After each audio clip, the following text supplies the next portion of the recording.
decide someone's whole life, yeah. Yeah, I'm pro-God and I'm pro-life, and I'm pro-guns, and you know that I am pro-life. I'm pro-life, yeah. Yeah, I'm pro-life, pro-life, yeah. Yeah, I'm pro-life, yeah. Who are you to decide someone's whole life? Yeah, I'm pro-God, pro-guns, and I'm pro-life. I'm pro-life, pro-life, I'm pro-life.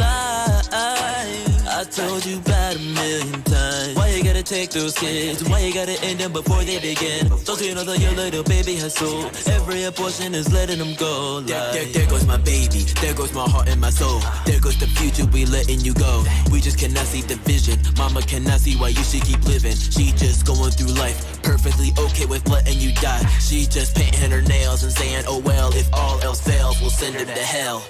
Yeah, I know that this sounds very gruesome.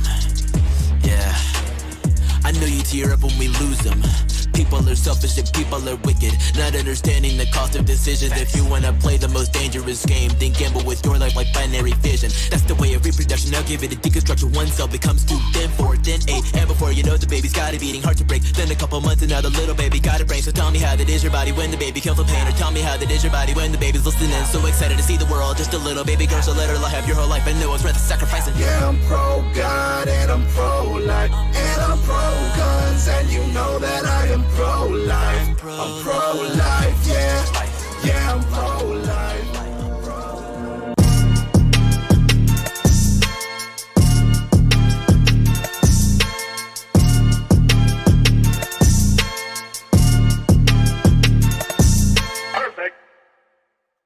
Good evening, ladies and gentlemen, boys and girls, people of all ages from all across the world. My name is Chandler Crump, and welcome back to another episode of Crump Live, coming at you live here on YouTube and Rumble and Facebook and a few other places here and there. You know what it is. Very proud to be streaming with you guys once again for some more just straight up insane, mind-blowing news coming from the great grand world of the Biden administration, as well as the wider world of politics and things that are happening these days, because let me tell you, there's always something going on. Election season is coming up. Midterms are going to be real fun. There's going to be a lot of exchanging of hands of power, if I do say so myself, and I frankly cannot wait to see it. Shout out to the folks we have watching us live right now here on YouTube and on Rumble, tuning in live with us at 8 p.m. as we do every week on Tuesdays and Thursdays at 8 for this show, Crump Live. So shout out to all y'all really keeping to the schedule. I know some of y'all get the notifications. That helps you out. So I appreciate all y'all who have set up your notifications, set up your reminders, and are tuning in with us live. Once again, feel free to let me know. You can hear me, you can see me in the chat. Happy to see all y'all. But without any further ado, you guys saw the title of the stream, and though we have plenty of topics to jump into, I titled the stream this because this is just such an egregious, insane story that I don't even know how this guy expects to get away with it. Truly, I'm rolling up my sleeves and I'm preparing to go in. I really am preparing to go in. President Biden falsely claims that the price of gas was over $5 average nationally when he took office. Meanwhile, the average price nationally for a gallon of gas when Biden was inaugurated was $2.39. Stop the cap. He can't keep getting away with it. He can't keep getting away with it. Straight up. That's one thing as a politician I would think you would know not to lie about or not to attempt to even touch. It's the game of numbers. Now, I know everybody can make numbers out of anything. You can say, well, Biden lies about 80% of the time, or Biden tells the truth about 80% of the time. They can make numbers out of anything. But when it is something inherently about numbers in the first place, like a gas price, you don't want to argue with the numbers because the numbers, for the most part, don't really lie. Now, people behind the numbers can lie, but well, the people behind these numbers did not lie. The price of gas when Biden took office, January of 2021, average nationally was indeed $2.39, and that was actually up. So I'd say, okay, well, Biden, if you're so much better than Trump, why don't you bring the gas prices even lower than that? Because Trump at one point had it down to like a around the high $1.90 territory or so, and then with the pandemic and things, it kind of rose back up to $2.39. So he could have done a better job. Biden, if you're so much better, fix it up, right? Apparently, he thinks he did nothing wrong. He thinks he's the one that repaired everything. Watch this. Today, the most common price of gas in America is $3.39. Not down good. from over $5 when I took office. And that's the no-no. Nope. That's Stop the cap. I don't know what I said. I don't remember. he's clearly lost his memory or something, or he thinks for the first maybe few months to pretty much a year of him being in office, he actually wasn't the president. I think that's the only way to make this sense of this, because unless Biden thinks he took office in June of this year, because if so, then he would be correct. He would be 100% true. Just ding, 100% right. But unfortunately, Biden hasn't been president since June 2022. He's been president since January 2021. Lori says it was 1:57 near me when he took office. Ooh, that means you're in Georgia or Florida, aren't you, Lori? Also, nice to see you again, Lori. I recognize your name. Like having some of our regulars back in the building. No, but seriously, I mean, what are you talking about, my friend? Once again. What are we talking about? He doesn't know up from down, left from right, and frankly, he doesn't seem to know when he was president and when he wasn't. Which begs the question, is he truly running things? I don't know. Shout out, we got Maurice Delk in the building. Happy to see him. He says, what up? How you doing, Maurice? How you doing? But unfortunately, Biden has had an entire field day of straight cappers. Straight capping. Not only did he make some egregiously absurd, stupid claim about gas prices being $5 when he took office, just ignoring the fact that he's been president for almost 2 years now, approaching 2 years now, and gas prices have been all over the place since then. And by over the place, I mean ding ding ding ding. Oh, and up up up up. It has been we had the chart yesterday. I'll pull the chart back up if I have to. Let's see if I still have it on my list here. But we had a chart that had all the gas prices. I'll just look it up. Gas price national average history. And we can look at this history as there you go. So EIA.gov. This is a .gov site. So it is paid for with tax dollars, Energy Information Administration. We know for the most part this can be trusted, at least with data and information. And would you look at that?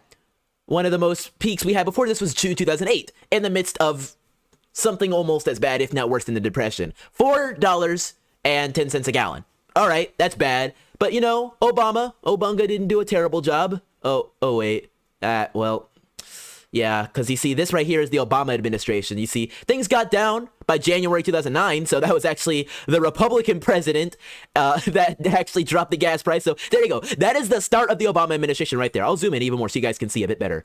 January 2009, okay, right here. January 2009, President Barack Obama is sworn in. $1.84. Holy crap, that is beautiful. That is gorgeous. Now, let's follow that, all right? February 19. Oh my gosh, March 2, April 2.1. Let's fast forward a year. So let's go to March 2010. Oh, that's not good. 2.8. Let's fast forward another year, March 2011. Oh no. Oh, that's not the right direction, Obama. March 2011 is at 361. Let's fast forward until the end of his administration. So that'll be, let's say, December 2016, if I can scroll the graph over there. So things did finally start to go down come 2014. Oh, do you guys remember what happened in 2014 in the Congress? Actually, funny thing is, I do. It was a red wave.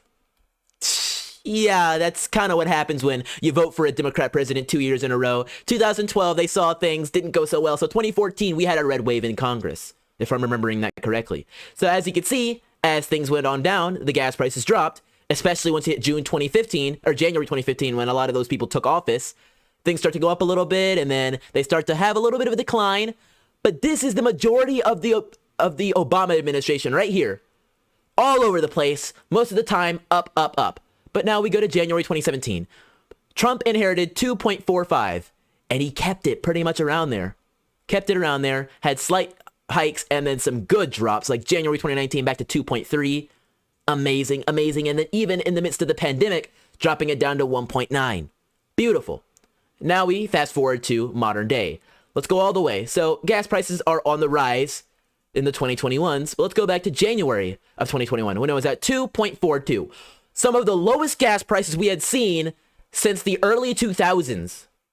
Some of them. January 2021, 2.4. I think you guys, and I'll scoot the graph over just a bit more if I could. Nah, this is it. You guys can see this, right? It isn't just me. These aren't phantom dots or anything. This is the real numbers right here. Once again, May 2020, slight rise, and then January 2021, 2.4, and then January 2022. Once again, let's make the comparison. 3.4, a dollar spike. So I don't know anything about what Joe is talking about. I don't think he knows anything about what he's talking about either. And frankly, he needs to stop talking because I'm sure he's going to start losing staff. They're going to start resigning. They're going to get tired. They're like, we can't do this anymore. We can't. We can't. Lori says she's in Texas. There you go. There you go. We had a beautiful time with the gas prices, but unfortunately, that's not all that Biden knows how to lie about. He also lies about his history playing sports.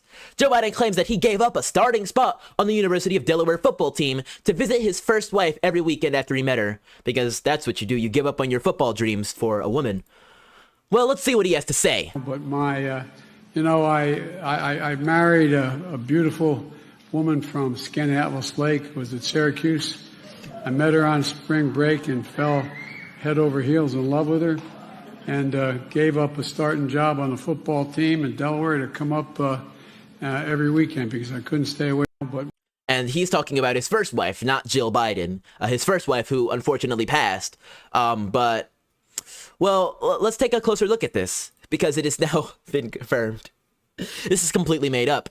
Biden briefly played football at Delaware as part of the freshman team, not the varsity. He didn't let her and never had a quote-unquote starting job. And why did he quit? His father made him because he had terrible grades. That's these things.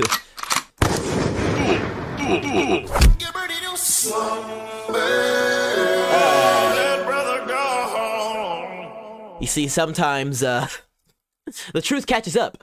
Biden played halfback at UD as well. The freshman Hens played against other college freshman teams in preparatory schools. The team had limited contact with the varsity, which then was coached by Dave Nelson, who had a young assistant named Tubby Raymond. Every now and then, the freshman players would help the varsity practice, yada yada. Before launching into the same story during a campaign stop in 2008, he told an Athens audience, I went to the University of Delaware, and we came out here to play Ohio University. So was Biden a football player? It appears so, but not quite in the way he appeared to suggest. We don't have him as lettering for freshman football or varsity, who says Kevin Tritt, who's an assistant sports information director at the University of Delaware. We don't have the freshman team playing Ohio University in 1963. We don't have any record of the freshman team playing there. Oh my God. That was diabolical. He's getting owned. He's getting owned. Biden did well in history and political science, Walsh remembers, but had a harder time with drudgery courses such as Latin and math. He probably never studied as hard as other people did. Recalled his roommate. Biden then quit the team, Brunner said, under pressure from his father, who thought that he was devoting too much time to sports and not enough time to books. Ultra. MAGA. Oh, no. Somebody in the chat says. She was 12, I was 30, but anyway. Why does the crowd laugh at that? Why does the crowd laugh? What does this say? I was looking for B's and C+, says Joe Sr., who made his son quit football in college because of poor grades. Joe was never a knockdown, drag-out scholar. That's for sure. So he expects us to believe that he's an honorable man, and he obviously left football for a lady, for the mother of most of his children, right? No, totally. Yeah. It just so happens that that's just not the truth. That's just not the truth, and he thinks he can spoon feed that to us and we'll eat it. Eat it right up out of the palm of his hand, but frankly, I don't think any of us are hungry for it. I don't think so. Corey says Biden is in his basement. Rebecca says, was she 12? Rebecca, one day I'm gonna reach through the screen and just slap you for all the times you have ruined my show, Rebecca. Ruined my show. AO26 says Biden and him are too old. There you go. And Agara-san says, liar, liar, Joe, pants on fire. It's not over, folks. There's more.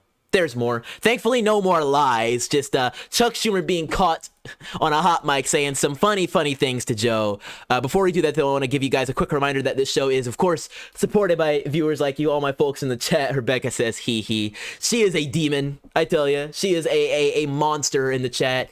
If you want to support the show, join our Hall of Heroes or the Hall of Champions. All your options are available right there. Real handy. Just take your phone, Android or iPhone. You go into your camera app, and you can just scan in the code we have right up there. If you want to donate to support the show, it all goes towards improving our ability to bring these shows to you, as well as me continue my activism, me continue making my music, all of that. Once you scan the code on the left, it'll take you to the website that looks like this. You can see our donor wall and all the or some of the people that have donated in the past, as well as some of the messages they've left. So if you want to be involved and do that and support the show, go around YouTube, since I can't accept super chats anyways. That is your way to do it.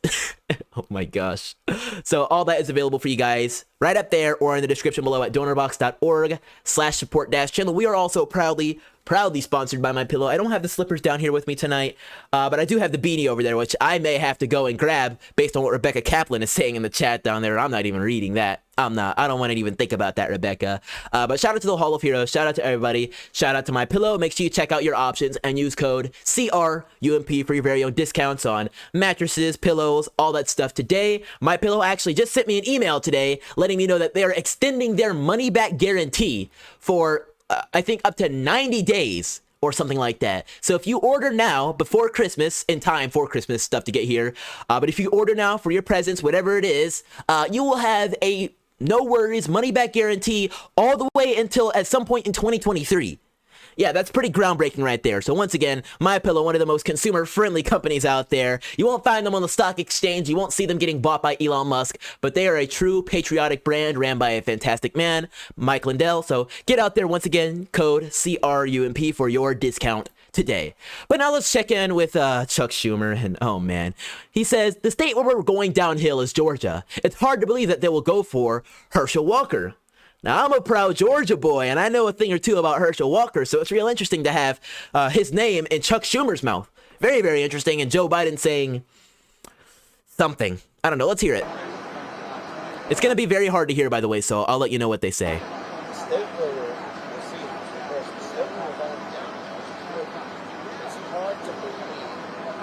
They will go for this. By the way, the lockdown here tomorrow, yeah. But our vote, our early turnout in Georgia is huge. So he's just saying, I can't believe Georgia would go for Herschel Walker. That's what we're worried about. But he also said something about the early voting being huge, which is interesting. You see, that's something we've actually brought up a few times when talking to Corinne Jean-Pierre and saying, is the voter suppression bill that Brian Kemp and all those racist Republicans in Georgia and the really dangerous MAGA shuttled on through, isn't that supposed to be stopping everybody from voting? But even Chuck Schumer standing there like, yeah, the early voting numbers are amazing. I guess they aren't all on the same page. Huge.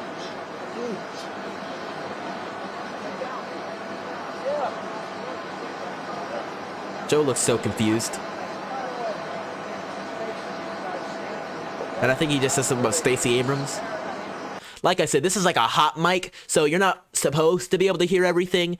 But somebody said it's hard to believe anybody ever went for Schumer. Vote Republican. Don't worry though, we've got a couple plumbers on standby. Good times right there. Real good times. But let's see what else they said. Because Chuck Schumer said something that I think a lot more people are going to sit back and say, oh crap, he's not supposed to be talking about that. That's the truth. You're not supposed to say that, Chucky. You're not. Schumer was caught on a hot mic talking about midterms with Biden. He says, looks like the debate didn't hurt us too much in Pennsylvania. Uh-oh. That seat, we're in danger of that seat. Taking it back. We're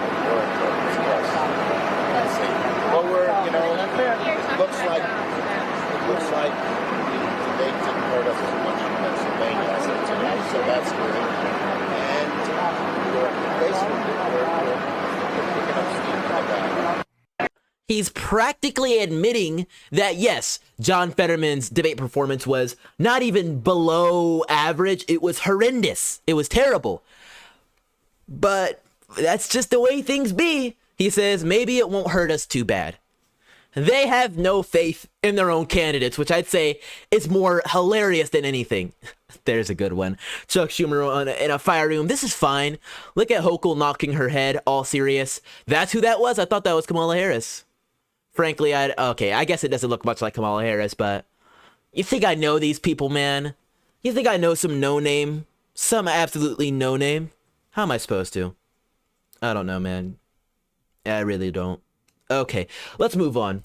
We've got more stuff to jump into because he doesn't even know how to sit in a chair. Watch this. I'm not even going to talk. Just watch this.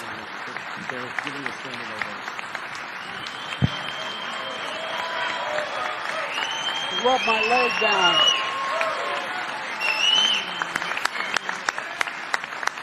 America is a nation that can be defined in a single word. I was going to put him.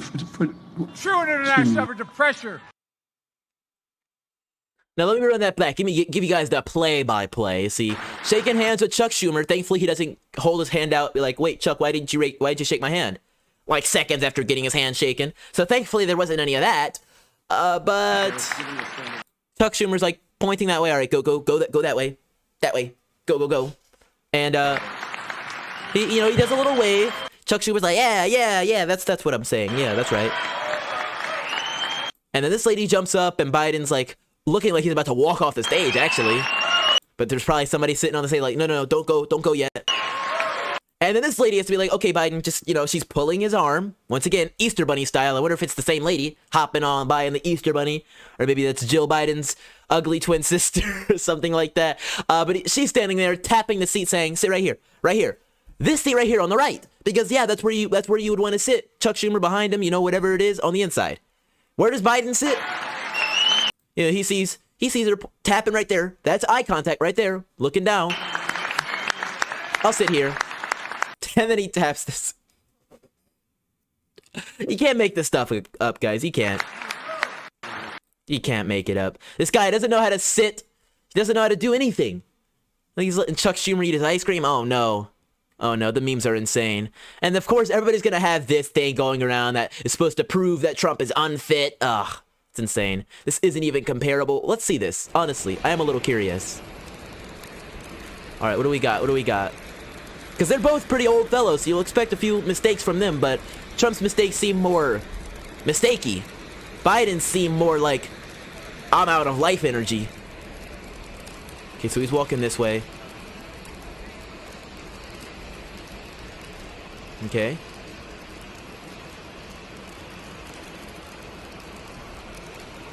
I mean, it's a mistake, but he seems pretty sharp going where he's going.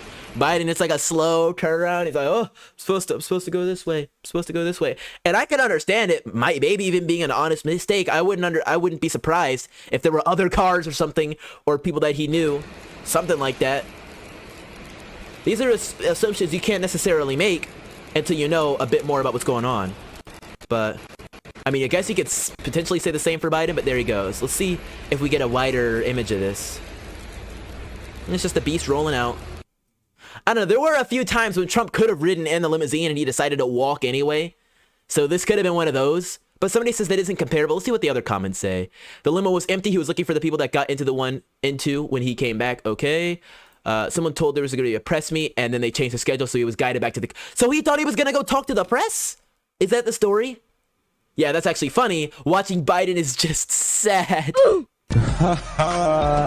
I know. It really is like an apples to oranges comparison, but in all honesty, man, it's not comparable. And everybody is right in saying that. I'm sure there are even some liberals down there that were like, okay, listen, I'm a big supporter of Joe Biden, et cetera, but frankly, I'm sitting here and I'm like, I don't know, man.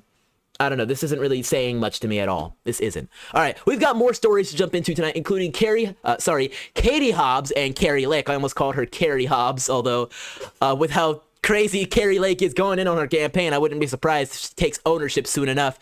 But I actually have something I want to field by you guys first, and that is something that's happening on our locals community. So I'm here to give a little hint. You guys may be able to read this, but I'm looking for some answers to a poll for a very important question. I'm not going to play it on the stream, but I am looking for some people to help me pick out which song I would like to make. So if you are one that is very into the Christmas music, holiday spirit, then I want you guys to go to the link I'm dropping in the chat right now and join our locals community and then vote on our poll. It doubled up, but if you vote song A or song B, you can see the results here. I'm going to cancel my vote because I don't get a vote. But if you're interested in helping me decide which song I am going to put on an upcoming super secret Christmas project, then visit our locals community. Once you get there, it'll look a little something like this. And then you'll see it's the pinned message. You can play the video right here, which just gives us a little bit of information. Tells them I'm working on a fun Christmas project. Can't wait for you guys to hear it. But I need your help. So make sure you visit our locals community in the description below, or go to chandlercrump.locals.com, or hit it up in the chat as well. And then sign up or log in if you already have an account, and then vote in our poll, which will help me decide if I make song A or song B. Maybe I'll give you guys just a small little tiny like 2-second snippet of it. Just a snippet. There you go.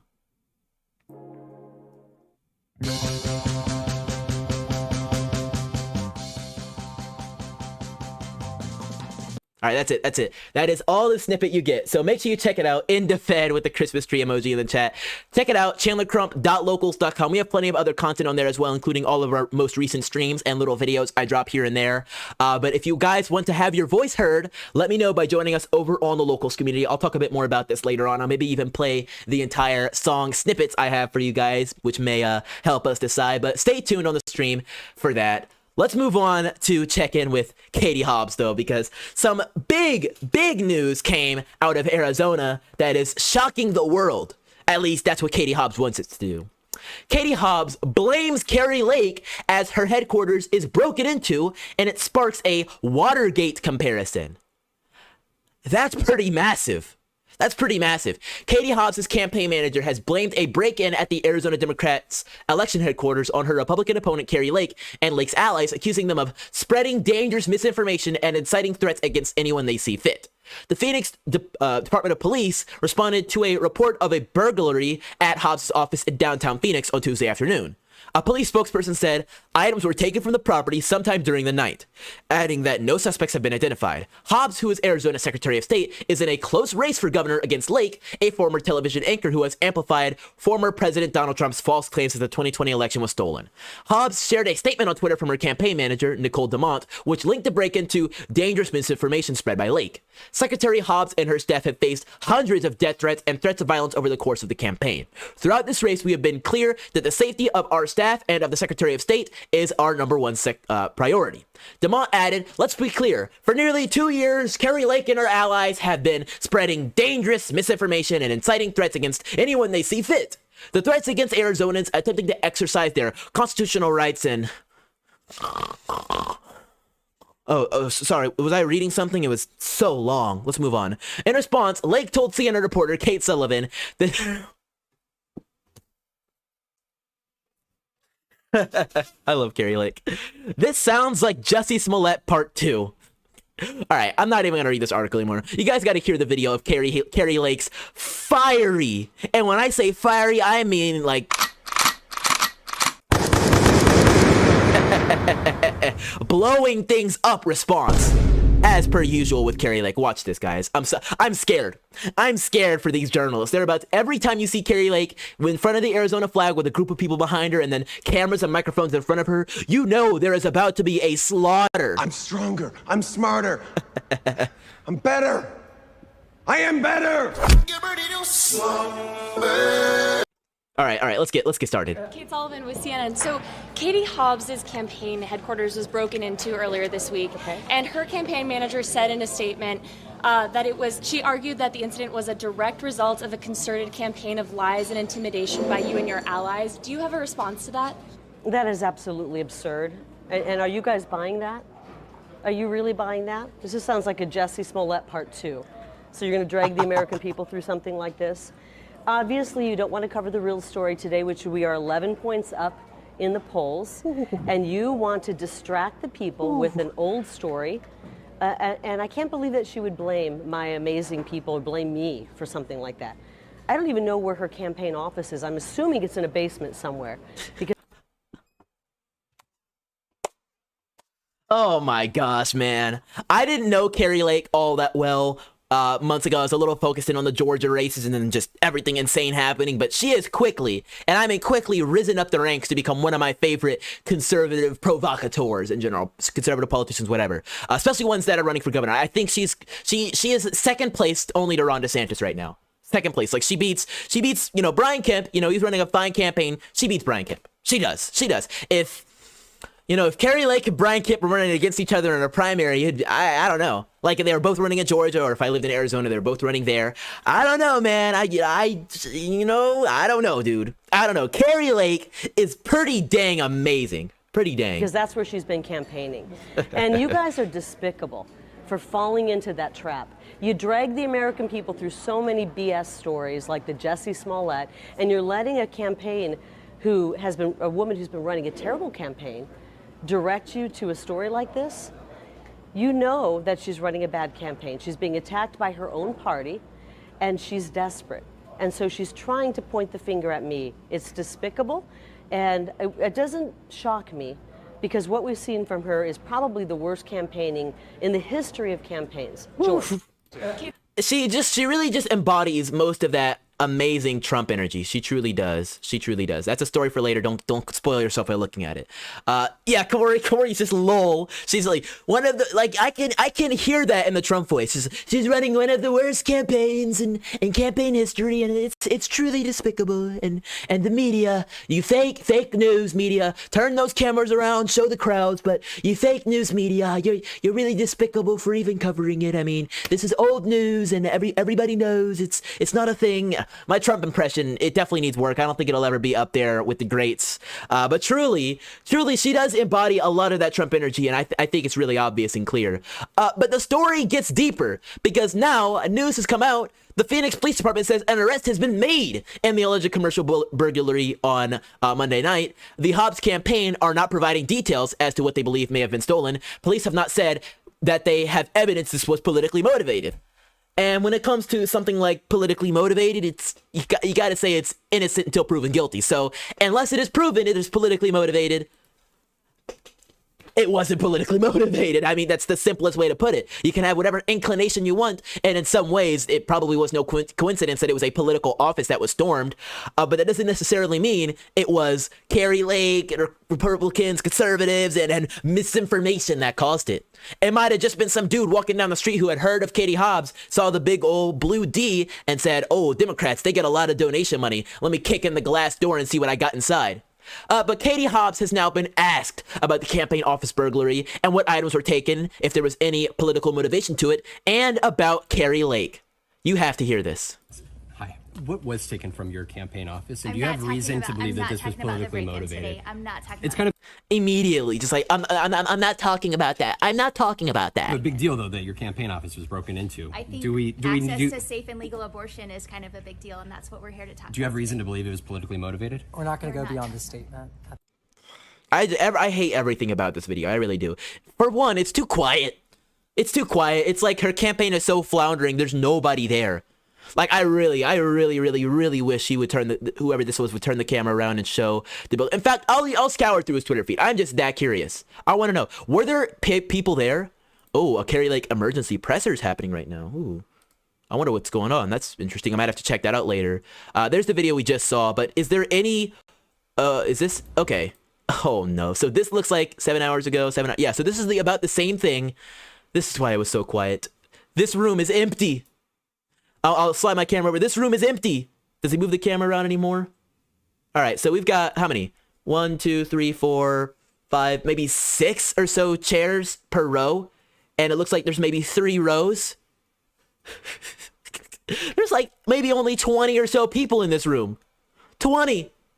And I guess maybe it's a smaller room, but you would think a gubernatorial candidate would be standing room only. I went to an event in 2020. It was a Black Voices for Trump event here in Atlanta, Georgia, in I think mid 2020 or so. There wasn't a candidate there. There wasn't anybody like massively huge there. It was Katrina Pearson, who was working with Black Voices for Trump back then, and it wasn't a major, insane, large thing, and it was standing room only. And the office was bigger than, the office was small, about the same size as this, I'd say, if I'm eyeballing it. It wasn't like a major place. It was one of those places that's just in a strip mall type of thing. That's where it was. And it was standing room only. We didn't have room for chairs. It was packed.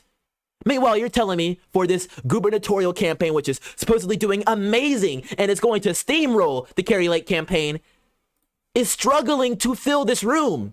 They have seats and tables and everything all set up. Oh my, it's worse. It's actually worse. Not only is Katie Hobbs the Democratic gubernatorial candidate there, the Attorney General candidate is there. 2 statewide office holder campaigns. This is pathetic. This is pathetic. Oh my goodness, man. So Katie Hobbs is like, I'm not answering that. I'm not answering that. Office, and do you have reason to believe that this was politically motivated?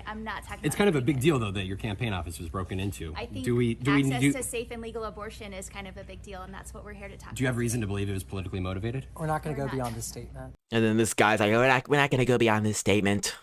Dude, I'm tired, man. I'm tired of these people. I cannot wait for the midterms to come so I can forget Katie Hobbs exists again until she decides to run for House or something around there and finds her way back in the representatives and starts spewing off and doing some weird stuff, and then maybe ends up like a fellow Democratic Katie who had to leave the House in the last couple of years, if you remember anything about that story. Katie Hill. Anyways, that covers the Katie Carey drama. Two of the ladies running for governor in Arizona. Katie Hobbs refuses to debate Carrie Lake. Oh my gosh, what is going on, man? Refuses to debate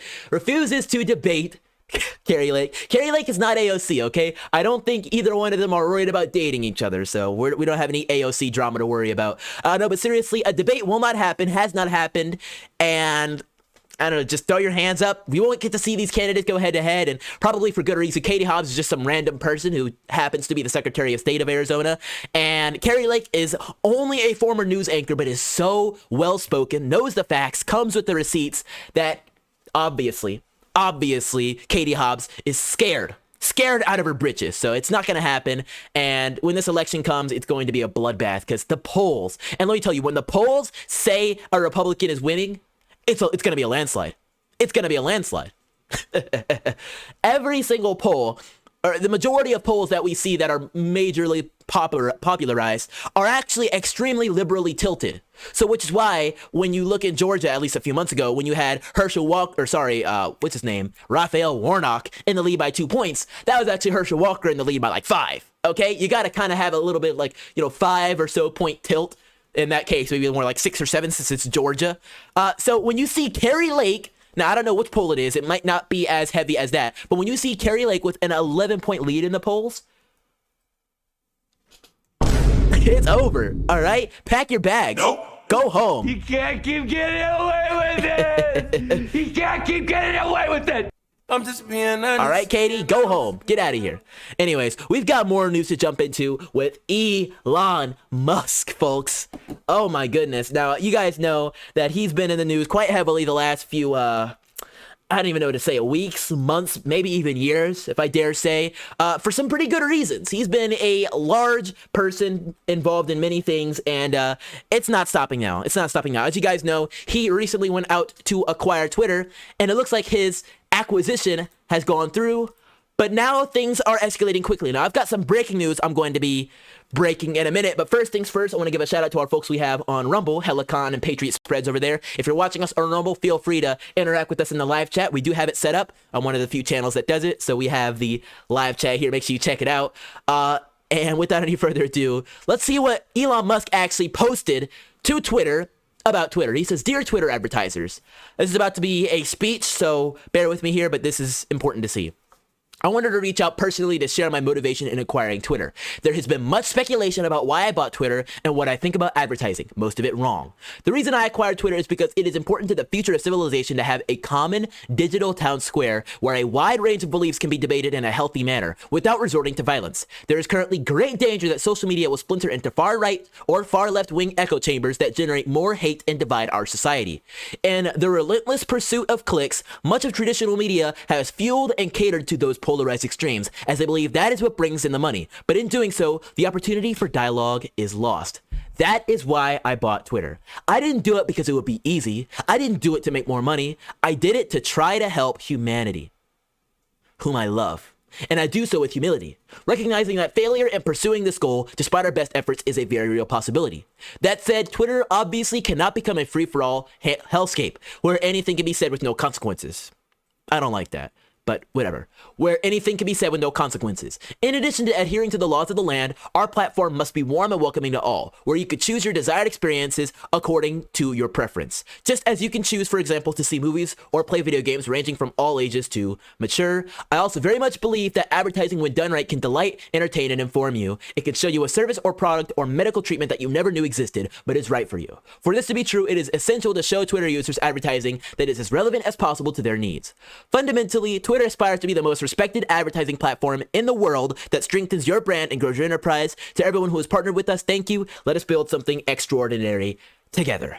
Whew, that was a lot to say, but I'd say it was pretty dang worth it. But we actually have even bigger news, because this is actually either ongoing or already over. Twitter employees are reportedly receiving a calendar invitation for an all-birds check-in at 7:35 p.m. Eastern Standard Time, which, as you guys know, was a little over an hour ago. I've been keeping an eye on the horn since then, and we have some insane breaking news from Twitter. Guys, this has been a moment years in the making at this point. Elon Musk's acquisition has probably been in the works for a long time. Definitely been an idea of his.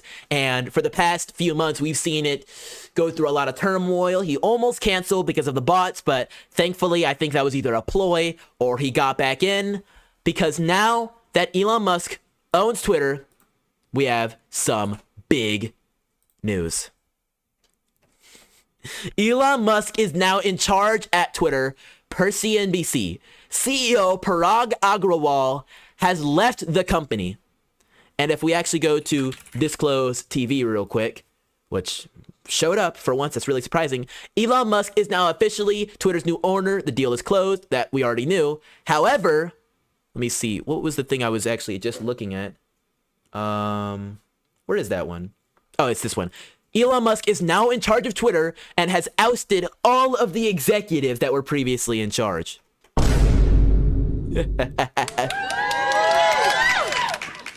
Oh, man. If I had something bigger to play to exacerbate how excited I am, how much of a celebration this needs to be, I would play it right now. I really would. They're all gone. He runs the place. So I guess that's what was announced during this check-in. And I just got to know. I got to know. If I go to Paraga's thing, it still says CEO of Twitter. He hasn't tweeted in a couple weeks now. Obviously, he's been very quiet. But I'm going to keep an eye on him. See if his CEO at Twitter thing goes away. Let's see what at Twitter says. It says what's happening. At Twitter hasn't posted anything in days. There you go. Pure radio silence. And if we go to Elon Musk's Twitter page, it's just a place where everything is happening these days, let me tell you. Oh man, he hasn't tweeted in 8 hours. It's been radio silence, which means things are about to happen. Elon Musk has done a bad job at creating shareholder value at all his companies. I don't see how Twitter's going to be any different. He just laughs. Yeah, there aren't going to be shareholders, right? Isn't that how that works? Let me not quote that fully, but he's taking the company private, right? There isn't a such thing as shareholders anymore once he gets it, right? Is that just me? I don't know. Rebecca says, will Elon bring on Ye? I don't know. Ye is actually one of our next couple of stories we're going to be jumping into in a minute, but I just wanted to keep an eye on everything happening with Elon's page. Oh my gosh. And it all started yesterday. And one day it got 1 million likes. Oh my goodness. Entering Twitter HQ, let that sink in. Oh my gosh, man. When he walks into your building laughing and holding a dang appliance, it's time. It's time to be scared. All of the memes have come true. Let me check. Grand Old Memes is probably pumping him out right now. He is a amazing meme creator. Everybody's been pumping them out. Foreign Wars. Oh my gosh, no. So there's that one, of course. Has he said anything? Oh, what is this?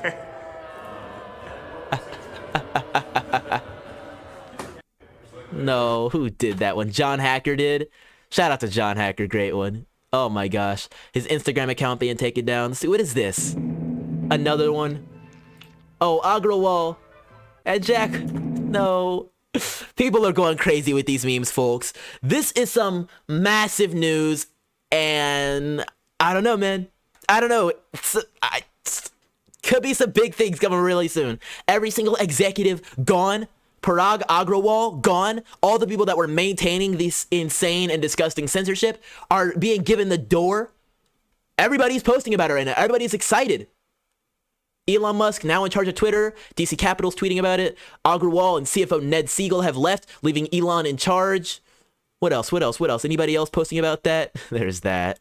Biden's lies again. We just read that to your Twitter advertisers. Oh my goodness. There's so much cool stuff, man. I cannot wait to see what Elon does with Twitter. He's definitely one of the most popular businessmen right now for just doing amazing things. But moving on to somebody who's not quite as popular right now and was just mentioned in the comments, Rebecca says, will Elon bring on Ye? Ye seems to be in need of a job. I don't know if he needs a job right now, considering he looks like he's about to buy Parler. We'll see if that continues, but he's been getting all sorts of flack from everybody recently, including even people that were in charge of the mural that was painted of him in Chicago. They've gone and they've painted over it, man. Look at that.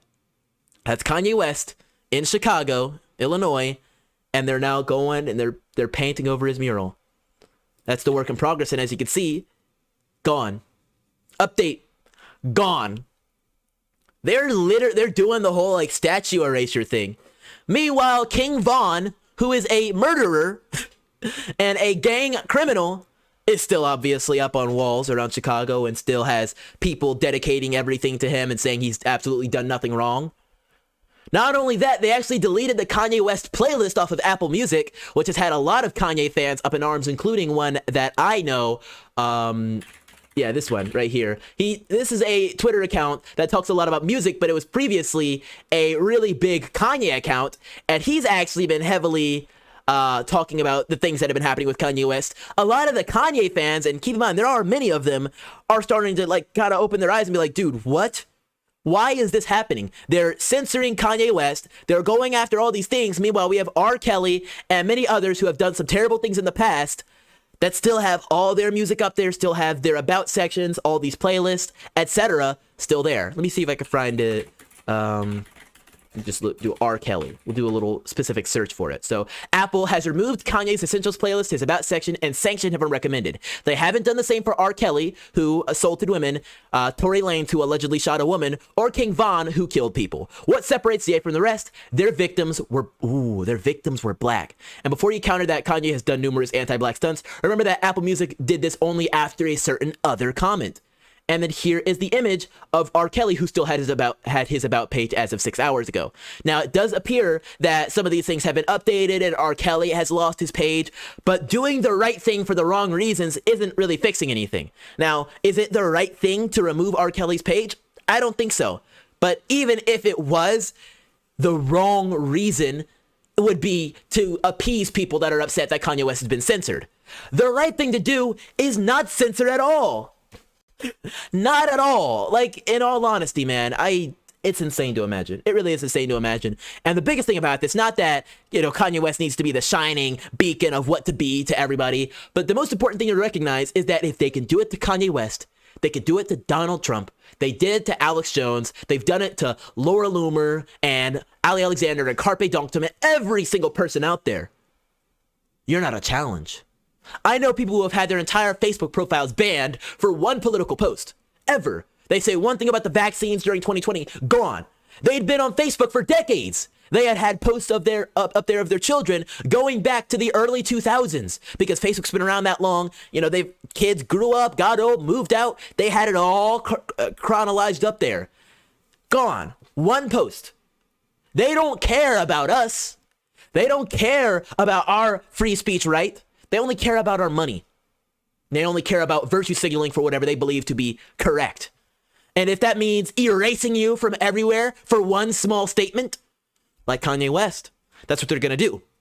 Notice they didn't actually censor him off of anything back in 2018 when he made a statement saying that 400 years of slavery was a choice. Now, I'm not saying anything is wrong with that statement. However, a lot of people had a big issue with that. But the bigger thing about that you need to keep an eye on is that when you say the slavery was a choice thing and argue, oh, that's harmful to black people. Yeah, it's harmful to black people. He got barely anything for it. He got a lot of backlash. A lot of his fans were upset and he may have had some shaky deals, but everything kept going. He still had Adidas. He still had his Chase bank account. He still had his ties with Balenciaga, or was still able to forge ties with Balenciaga and The Gap and all these different places. But the second he says one thing on Twitter and Instagram about going DEFCON 3 on a certain group, that is when suddenly, snap your fingers, everything is gone. And it's not like he was saying, I want to go in the streets and start gunning people down or anything like that, like rappers have said on songs for decades. Or not like he was talking about how he wanted to drug people and rob them, like Cardi B admitted to doing or not like the many terrible things that R. Kelly or various other people that these people bring up have done aren't bad things, but they haven't been punished for it in the same way that Kanye West has. Even when he was responsible for some of those other things, it's when he says that one statement about that one specific group that suddenly you throw your hands up and it's a major problem. I don't know, man. I don't know. I think it just proves his point really heavily, and a lot of people have kind of taken notice of that and are getting more and more worried, concerned, and questioning just how insane things can truly get before they get better. Because keep in mind, Elon Musk buying Twitter and Ye potentially buying Parler and Trump owning Truth Social, it's only going to solve some problems with the microblogging platforms. Those are alternatives or an update to Twitter. But, these other things can still be there. Apple Music will continue to do censorship because Apple is too big to be bought. Spotify, although it doesn't appear to censor as much as Apple Music does, will still do their thing because for the most part, they're too big to be bought. YouTube? Don't even get me started, man. Google is too big to be bought.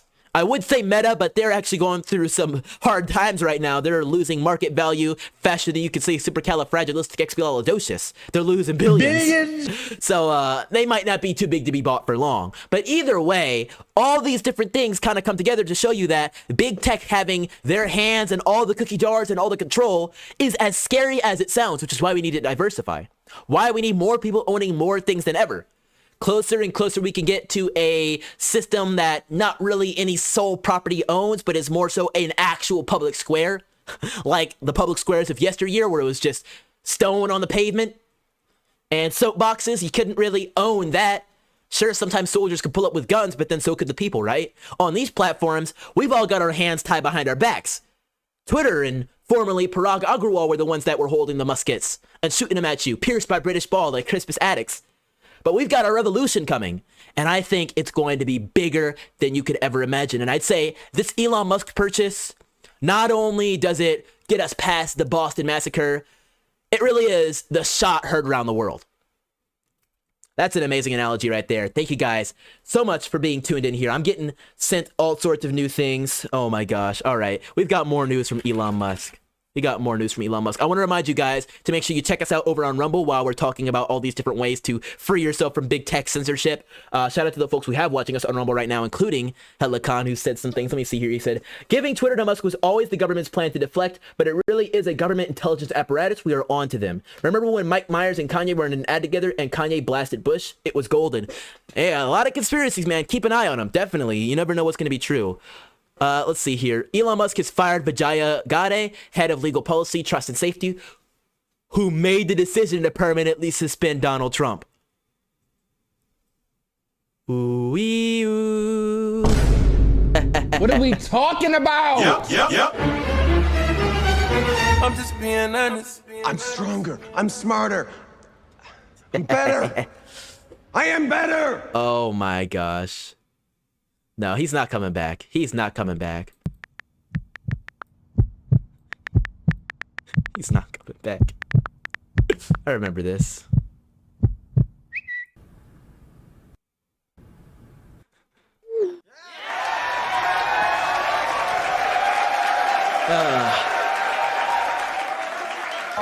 Oh my God.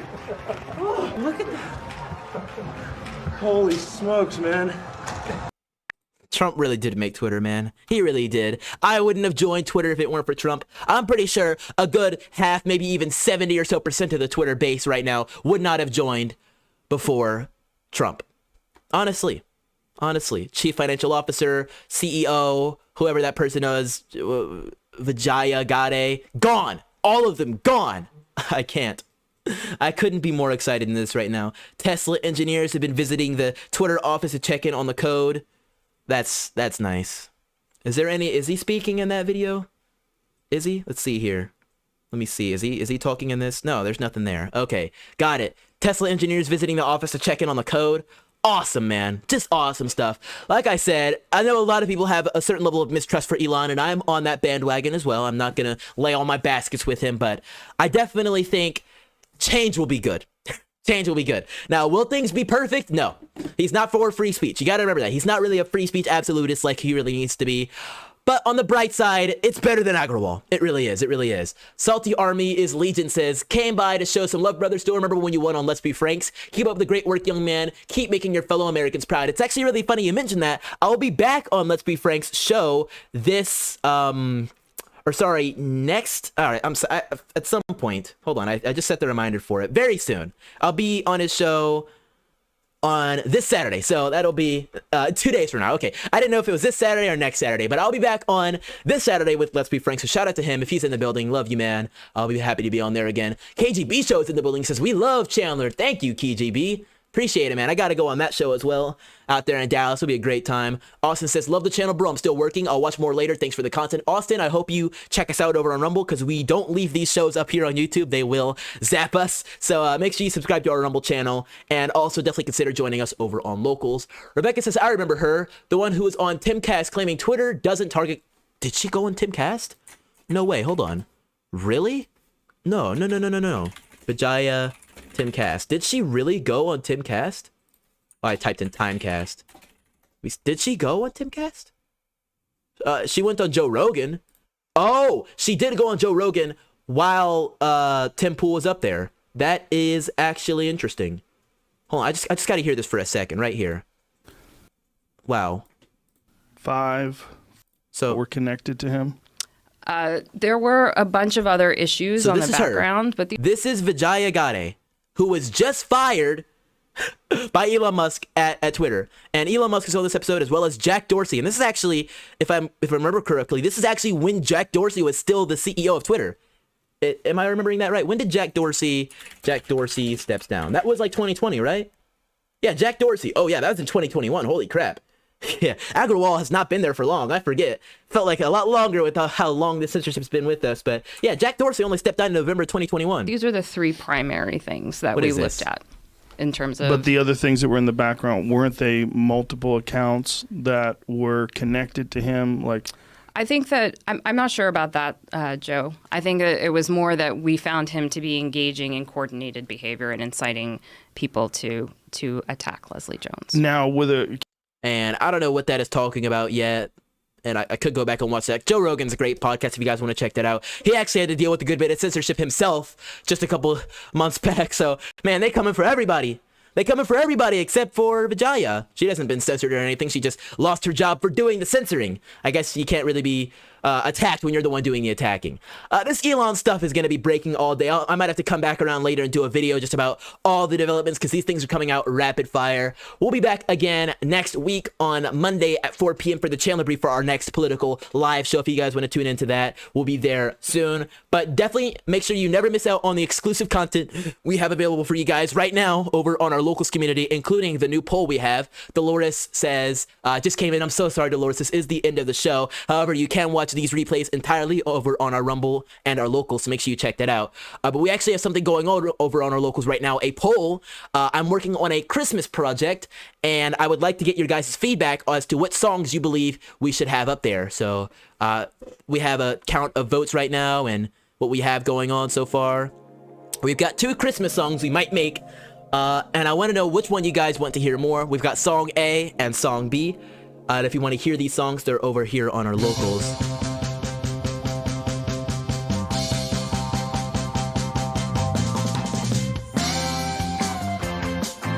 So that's Song A, and then let's hear Song B.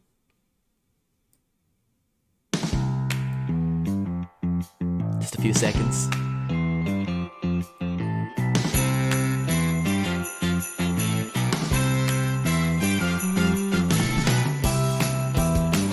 It's all real Christmassy stuff. It's just the instruments right now. But trust me, I've got some real good songs written on top of both of those. But I want to see which one you guys want to hear more based on those instruments. So make sure you join us over on chandlercrump.locals.com. Let's see if I can get the link to this post specifically for y'all. The link is in the chat and also in the description. It's also just linked pretty much everywhere on our Rumble as well. So make sure you head on over and check out our Locals community, and make sure you vote in the poll for Song A or Song B. It doubled up the poll, but don't worry, I'll count the results just fine. So make sure you check all that out, available over on our Locals community exclusively, as well as your options to support the show. We do support locals subscriptions. It's a community and a platform that allows you to subscribe, very similar to a Rumble, or very similar to Patreon, I should say. It's more accurate. It's like a big Facebook page. It really is. So as you can see, we have some supporter-only posts, but also a lot of content available for just our members. It's a really great place. You're not going to regret it if you join it. Really great place to stay connected with all of us, as well as some of the other folks who post here as well, like Mandatory Carey and Nick Gray. All that is available for you. Dolores is A. Okay, good job, Dolores. I want to hear you over on the locals community, so take a little bit, just 5 minutes. All you need is an email and a password. You sign up, you join, and you will not miss out. Rebecca says, oh, my bad. I remember Tim Pool questioning her, thought it was on Tim's show. It's all good. I mean, he was there, so you got it mostly right. All right. Aside from all that, though, once again, check us out over on Locals. Appreciate all y'all. Thank you guys so much for watching, smashing that like button. We'll be gaming tonight. We'll be playing a brand new game. We'll be playing The Walking Dead game by Telltale Games, which is a choice-based survival thriller, just in time for Halloween. So tune in with us tonight at 10 p.m. over on our Rumble channel exclusively for that gaming stream. Thank you guys so much for being here. And aside from all that, I'll catch you next time, free thinkers. Don't forget to spread the virus of intelligence. Peace out. And good night.